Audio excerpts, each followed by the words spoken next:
The graduation party was supposed to be a celebration. After 4 years of computer science at Stanford, I'd graduated summa cum laude with job offers from 3 major tech companies. But standing in the backyard of the house where I'd lived for 8 years, watching my stepfamily celebrate my departure more than my achievement, I realized this party wasn't about my success. It was about their freedom. "Well, Alex," my stepmom Patricia said loudly enough for all the neighbors to hear, "I guess this is goodbye." I looked up from the barbecue where I'd been quietly grilling burgers for everyone else. "Goodbye. Oh, didn't your father tell you?" Patricia's smile was sharp as a knife. "We've decided to downsize. This house is really too big for just the 3 of us and frankly too expensive to maintain with someone who doesn't contribute to the household." My dad, who'd been married to Patricia for 8 years, nodded uncomfortably.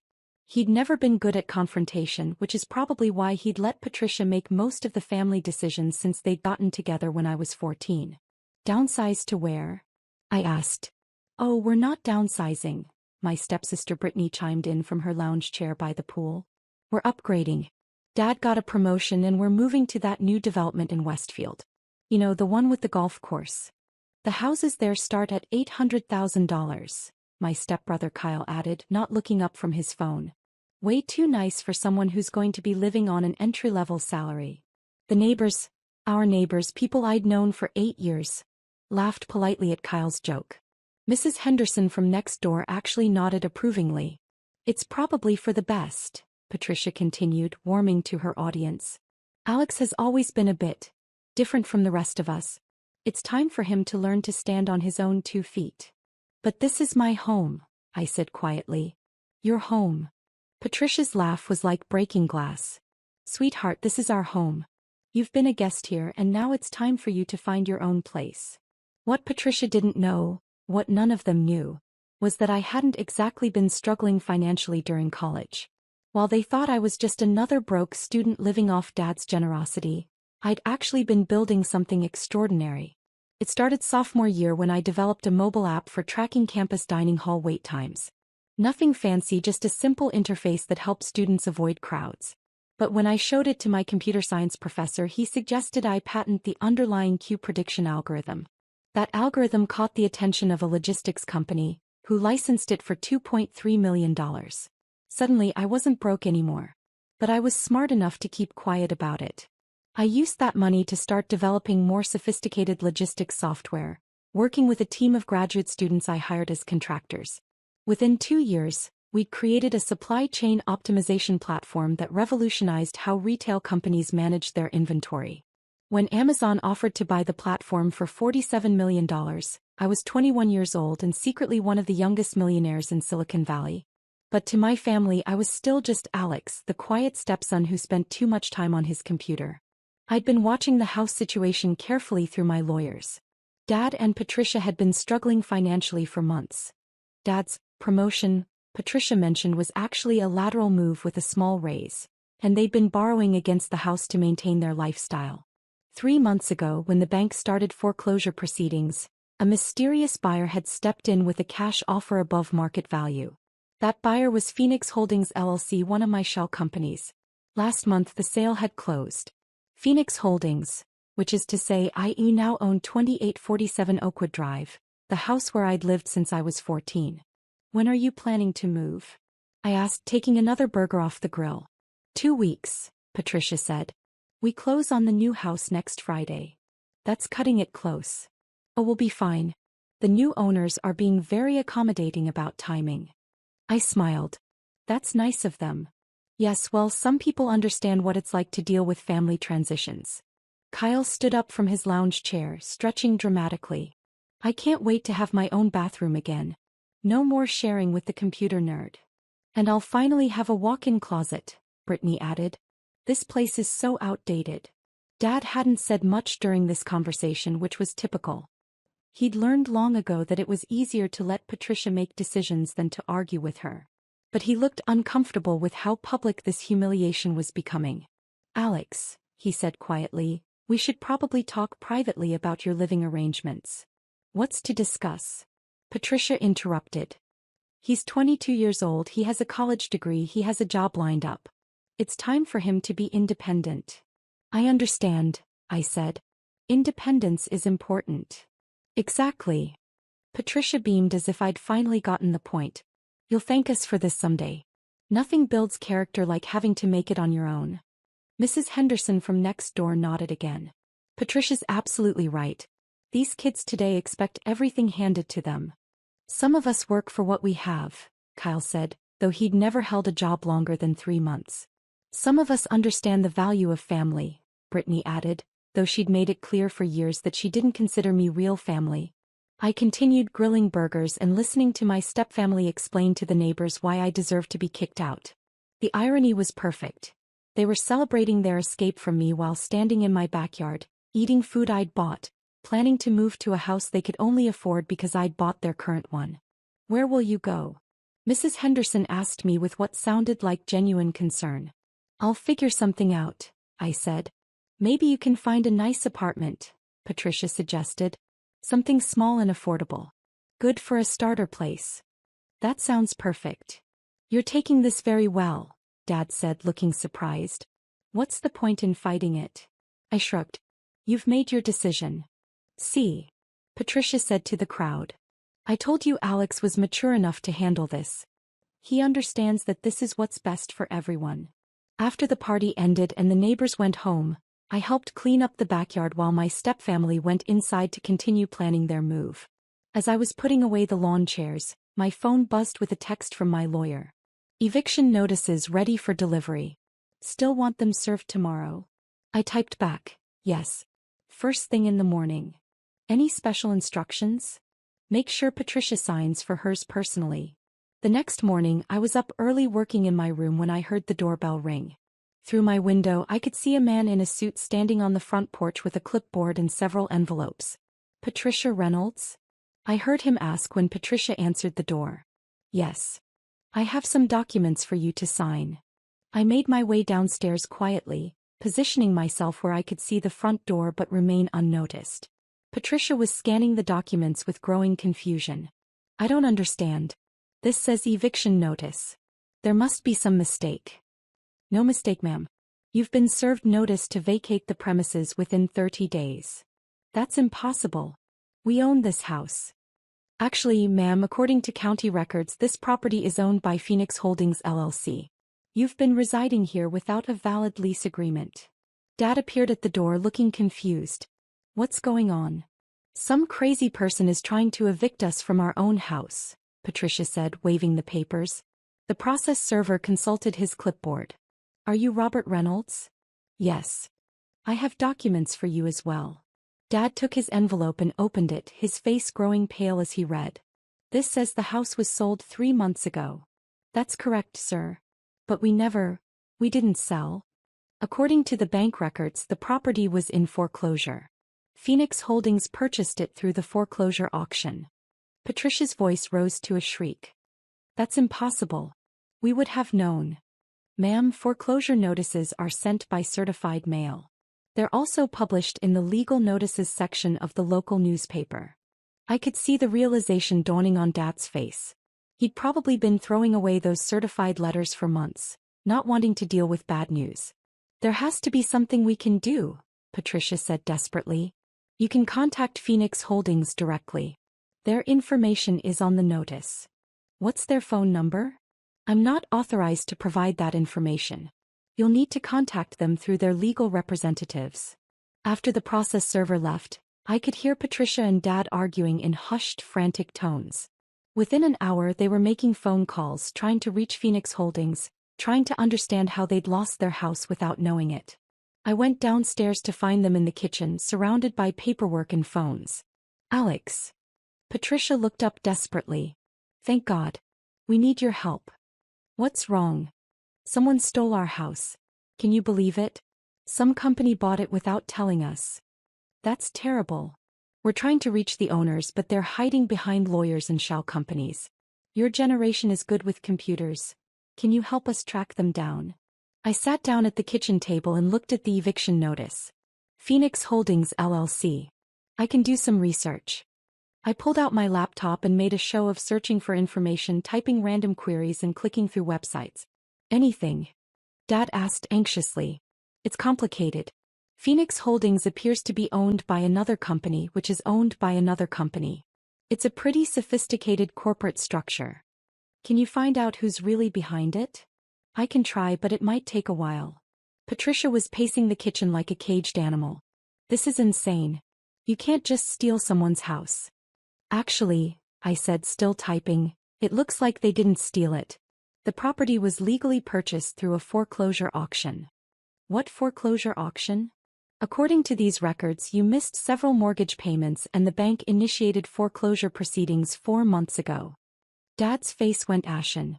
I thought we had more time. You knew about this? Patricia spun around to face him. I was handling it. I thought I could catch up on the payments. You thought? You thought. Kyle and Brittany appeared in the kitchen, drawn by their mother's screaming. What's all the yelling about? Kyle asked. Your stepfather lost our house. Patricia shouted. What do you mean lost our house? Dad slumped into a chair.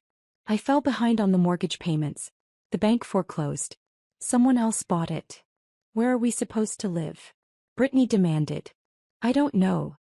What about the new house in Westfield? We can't close on that without selling this one first. And we can't sell this one because we don't own it anymore. The full scope of their situation was starting to sink in. They'd lost their current house, couldn't afford the new one, and had exactly 30 days to figure out where to go. There has to be something we can do, Patricia said desperately. We can fight this in court. With what money? Dad asked. Legal fees would cost more than we have. Maybe we can negotiate with the new owners, Kyle suggested. Offer to rent it back or something. How do we even contact them? Brittany asked. I looked up from my laptop. I found something. Phoenix Holdings is managed by a law firm downtown. Harrison, Wells and Associates. Patricia grabbed her phone. I'm calling them right now. I listened as Patricia tried to explain their situation to various receptionists and paralegals, getting passed from person to person without reaching anyone who could actually help. They keep saying the owners don't want direct contact, she finally said, hanging up in frustration. Everything has to go through the lawyers.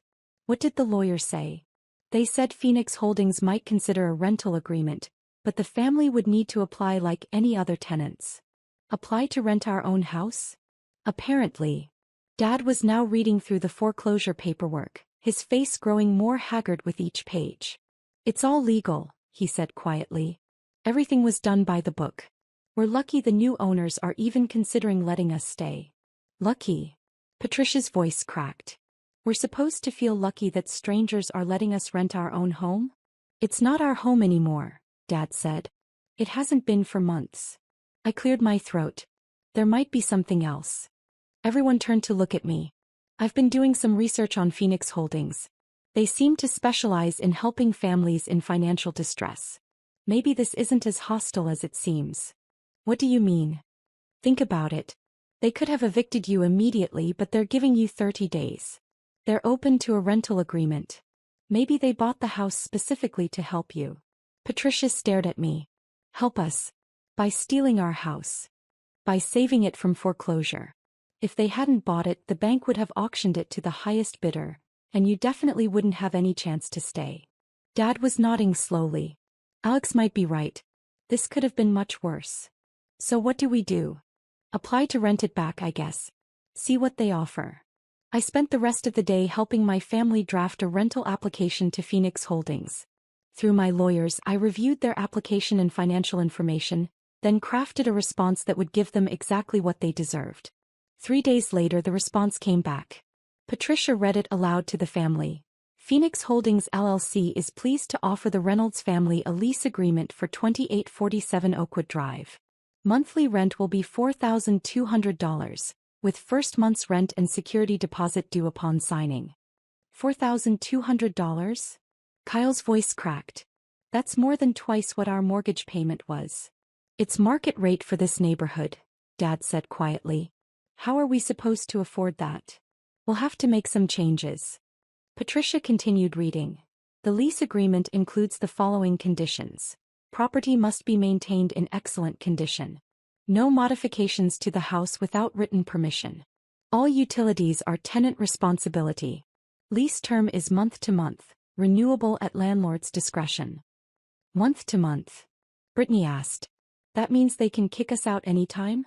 It also means we can leave anytime, Dad pointed out. Where would we go? I don't know. Patricia flipped to the second page. There's more. Phoenix Holdings reserves the right to show the property to potential buyers with 24-hour notice. Tenants acknowledge that this is a temporary arrangement and should plan accordingly for alternative housing. The room fell silent as the reality sank in. They'd gone from homeowners to month-to-month tenants in their own house, paying double what they used to pay with no security and no control over their living situation. We don't have much choice, Dad finally said. What about Alex?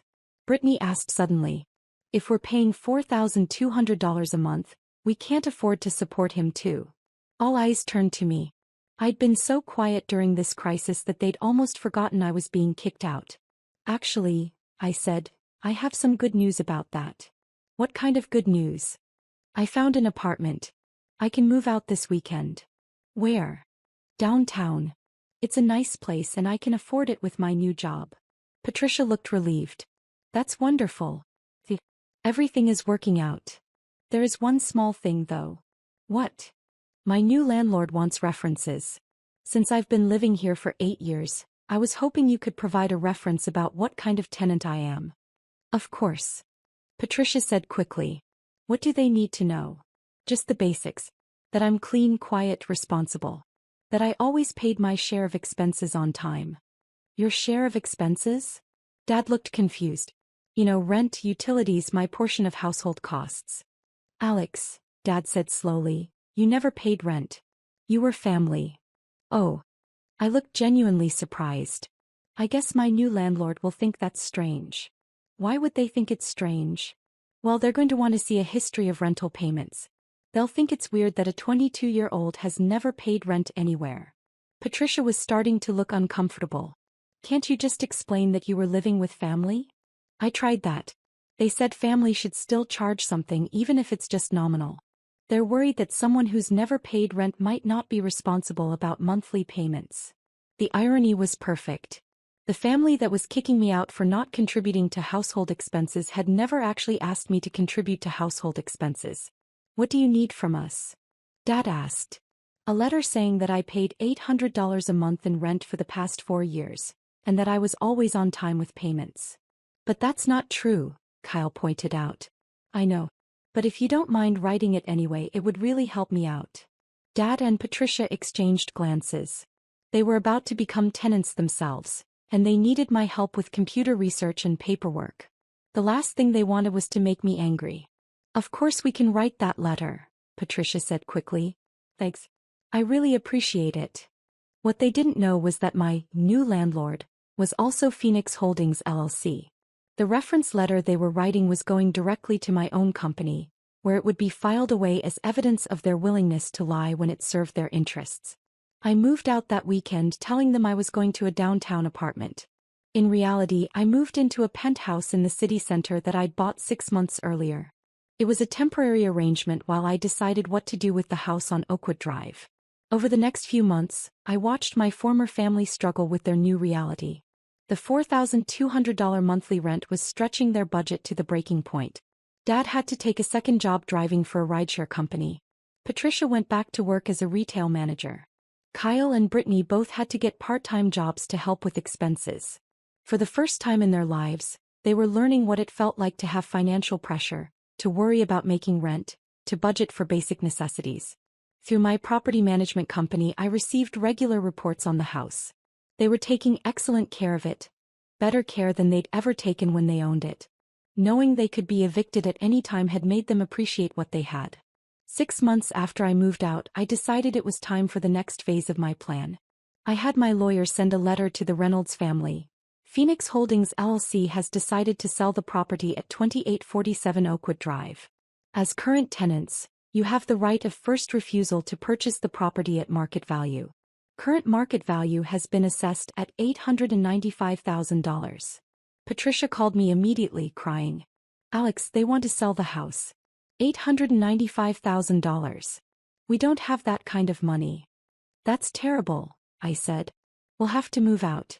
But we can't afford to buy anything else in this market. We'll have to rent some apartment somewhere. Maybe that's not such a bad thing. How can you say that? This is our home. Patricia, you told me 8 months ago that this house was too good for someone like me. Maybe it's too good for all of us. That was different.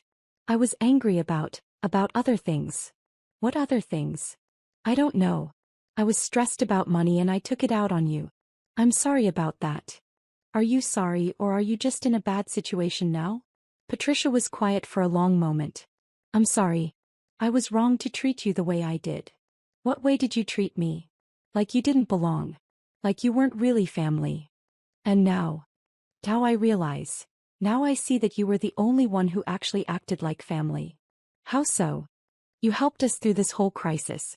You did research, you helped with paperwork, you never complained even when we were horrible to you. Patricia. Yes. Do you know who Phoenix Holdings LLC is? Some investment company, I think. Why? Phoenix Holdings LLC is owned by Meridian Technologies, which is owned by Sterling Digital Solutions, which is owned by me. Silence. Patricia. That's not possible. I've owned the house for 8 months. I've been your landlord this whole time. But you're just. I'm just what? You're just a kid with a computer science degree. I'm a kid with a computer science degree who built a $73 million company before he graduated college.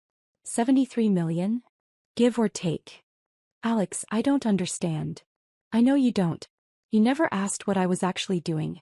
You just assumed I was failing because I didn't fit your definition of success.